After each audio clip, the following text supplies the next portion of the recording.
Sveiki, mėly jaučiai. Ši savaitė yra aktyvi, todėl teks daugiau suktis negu įprasta.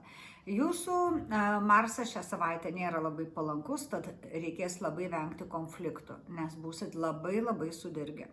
Ir jeigu sugebėsite valdyti savo jautrumą, nervingumą, nesusišnekėjimus ten visokius, mėginsit išvengti, išsukinėti kažkaip tai tuos nesusišnekėjimus, tai galite labai padėti tvirtus pagrindus ateičiai ir būtent savo šviesiai, laimingai, turtingai ateičiai.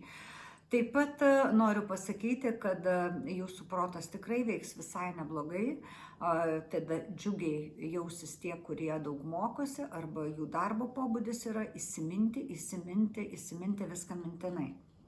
Tai vat jiems irgi labai seksis. Tiesą pasakius, seksis ir fizinio darbo atstovams, ir sportininkams, tik tiek, kad ten yra didesnė tikimybė kažkokių nesusipratimų, ar traumų tokių netikėtų, nestiprių, ar tai kažkokio tai tikrai iš juokingo konflikto pereiti kažkokį didesnį konfliktėlį. Todėl jau būkite malonus, labai turėsite visą savaitę kontroliuoti savo emocijas.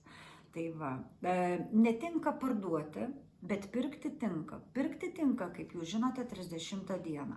Parduoti balandžio 30 dieną, nes tai yra diena, kai tu gali pirkti kažką labai vertingo.